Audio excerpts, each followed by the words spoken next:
ಶುಭಾಶಯಗಳನ್ನು ತಿಳಿಸಿ ವಂದಿಸ್ತೀನಿ. ನಮಸ್ಕಾರ.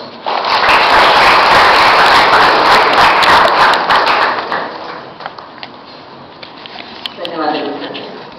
ಕನ್ನಡ ಜನರೆಲ್ಲರ ಮೇಲಾಣೆ, ಕನ್ನಡ ನಾಡೊಂದಾಗದೆ ಮಾಡಿ, ತೊಡು ದೀಕ್ಷೆಯ ಇದು ರಕ್ಷೆಯ ಕಂಕಣ ಕಟ್ಟಿಂದೆ, ಇನ್ನೆಂದು ತಾನೊಂದೇ ಕನ್ನಡ ನಾಡೊಂದೇ. ಕರ್ನಾಟಕದ ರಾಜ್ಯೋತ್ಸವಕ್ಕೆ ಆಗಮಿಸಿದ ತಮಗೆಲ್ಲ ವಂದನೆಗಳನ್ನು ಸಲ್ಲಿಸಲಿದ್ದಾರೆ ಡಾಕ್ಟರ್ ಡಿ.ಎಸ್. ಉಪ್ಪಾರ್, ಪ್ರಾಧ್ಯಾಪಕರು ಹಾಗೂ NSS ಯೋಜನಾಧಿಕಾರಿ ವಿಶ್ವೇಶ್ವರಯ್ಯ.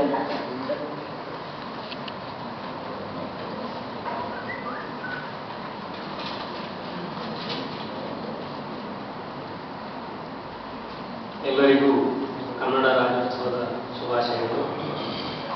ವೇದಿಕೆಯ ಮೇಲೆ ಆಸೀನರಾದ ಗಣ್ಯರೇ, ವಿಶ್ವವಿದ್ಯಾಲಯದ ಸಮಸ್ತ ಅಧಿಕಾರಿಗಳಿಗೆ ಹಾಗೂ ವಿವಿಧ ವಿಭಾಗಗಳ ಪ್ರಾಧ್ಯಾಪಕರೇ ಮತ್ತು ಮುಖ್ಯಸ್ಥರೇ, ಕಾರ್ಯಕ್ರಮಾಧಿಕಾರಿಗಳೇ ಮತ್ತು ನನ್ನ ರಾಷ್ಟ್ರೀಯ ಸೇವಾ ಯೋಜನೆಯ ಸ್ವಯಂ ಸೇವಕ ಸೇವಕಿಯರು, ಮೊಟ್ಟ ಮೊದಲನೇದಾಗಿ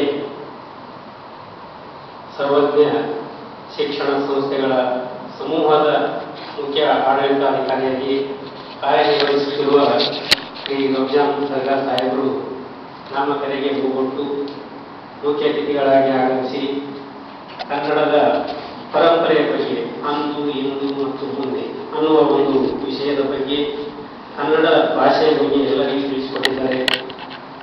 ಮುಂಜಾನೆ